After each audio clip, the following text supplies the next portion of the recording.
Desentralisasi administratif menurut Litved berfungsi meningkatkan kapasitas lokal government dalam memberikan pelayanan publik yang berkualitas dalam rangka mendukung pembangunan ekonomi dan meningkatkan kesejahteraan lokal. Nah, desentralisasi administratif ini tercantum dalam Undang-Undang Nomor 23 Tahun 2014 yang menunjukkan adanya pembagian urusan antara pemerintah pusat dan daerah yang menyebabkan munculnya urusan wajib dan urusan pilihan dari suatu pemerintahan daerah. Nah, jadi urusan pemerintahan terbagi menjadi 3, ada urusan pemerintahan absolut, urusan pemerintahan kongruen, dan urusan pemerintahan umum. Urusan pemerintahan absolut ini berarti kewenangan menjadi urusan pemerintahan pusat sepenuhnya, jadi daerah tidak boleh ikut campur. Nah, contohnya dalam bidang politik luar negeri, pertahanan, keamanan, moneter fiskal nasional, justisi, dan agama. Nah, dalam melaksanakan urusan pemerintahan absolut ini, pemerintahan pusat melaksanakan sendiri dan melimpahkan wewenangnya kepada instansi vertikal yang ada di daerah. Sedangkan urusan pemerintahan kongruen itu seperti desentralisasi administratif itu sendiri. Jadi urusan dari pemerintahan pusat itu diserahkan ke menyerahkan kewenangannya di urusan pemerintahan daerah. Nah, urusan pemerintahan kongruen ini dibagi menjadi 2, ada urusan pemerintahan wajib dan ada urusan pemerintahan pilihan. Nah, urusan pemerintahan wajib ini berkaitan dengan pelayanan dasar seperti pendidikan, kesehatan, sedangkan urusan pemerintahan pilihan itu meliputi bidang lain seperti pariwisata, pertanian, kehutanan, pendidikan, perdagangan, perindustrian. Jadi jika tidak memiliki urusan yang berkaitan dengan bidang tersebut, maka tidak perlu menjalankan. Sedangkan urusan pemerintahan umum itu kewenangannya ada di presiden. Nah, karena sistem pemerintahan di Indonesia ini adalah presidensial. Nah, contoh desentralisasi administratif ini di Indonesia dapat dilihat dalam penerapan otonomi daerah seperti bagian kewenangan antara pemerintah pusat dan daerah dalam sektor pendidikan. Misalnya melalui Undang-Undang Nomor 23 Tahun 2014, pemerintah daerah memiliki kewenangan untuk mengelola pendidikan di tingkat dasar seperti SD dan SMP.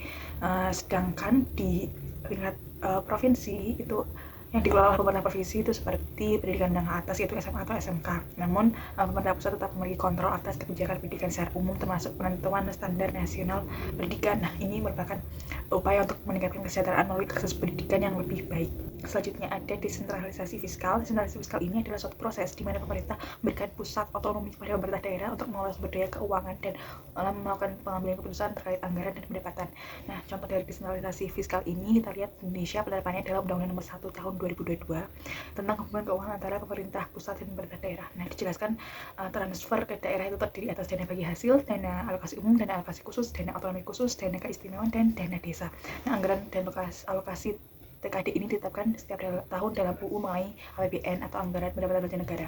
Dana bagi hasil ini adalah dana yang berasal dari APBN dan dibagi kepada daerah berdasarkan persentase tertentu. Nah, dana bagi hasil ini terdiri atas DPH pajak, DPH SDA, DPH pajak terdiri atas pajak penghasilan, pajak bangunan, cukai, hasil tembakau.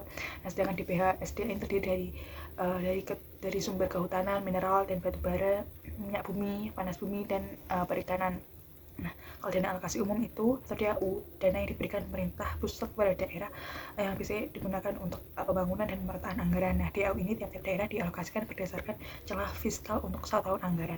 DAU ini dialokasikan kepada daerah dengan menggunakan formula DAU yang berdasarkan alokasi dasar dan celah fiskal dengan proporsi pembagian DAU untuk daerah provinsi dan kabupaten atau kota masing-masing sebesar 10% dan 90% dari besaran DAU secara nasional. Nah, sedangkan dana alokasi khusus atau DAK merupakan dana yang dialokasikan kepada daerah tertentu untuk kegiatan khusus yang sesuai prioritas nasional. DAK ini biasanya digunakan untuk mendukung pembangunan daerah. Dan DAK ini terdiri atas DAK fisik, DAK non fisik, dan hibah kepada daerah.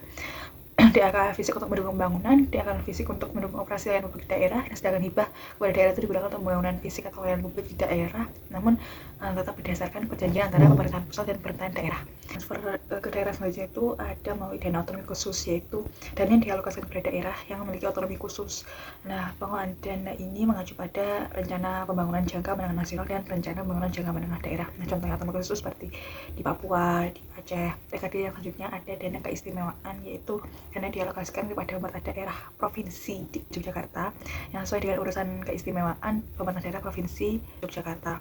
Nah, pengelolaan dana istimewa ini juga mengacu pada rencana pembangunan jangka menengah nasional dan rencana pembangunan jangka menengah daerah serta target kinerja. Transfer dana itu adalah dana desa, yaitu pendapatan desa yang dananya itu bersumber dari APBN dan dialokasikan dengan memperhatikan pemerataan dan keadilan yang dihitung berdasar kriteria desa, jumlah desa, letak geografis, luas wilayah, jumlah penduduk, angka kemiskinan. Nah, selanjutnya saya akan menjelaskan mengenai desentralisasi politik yang merupakan upaya mentransfer dalam pengambilan keputusan di tingkat daerah yang menjadi wadah dan instrumen untuk meningkatkan pelayanan publik di tingkat daerah.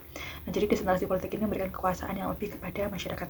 Nah, menurut Rondinelli, desentralisasi politik ini disebut devolusi, yaitu menyangkut pengalihan fungsi atau otoritas pengambilan keputusan kepada daerah yang bergabung secara hukum seperti negara, provinsi, kota, dan kabupaten.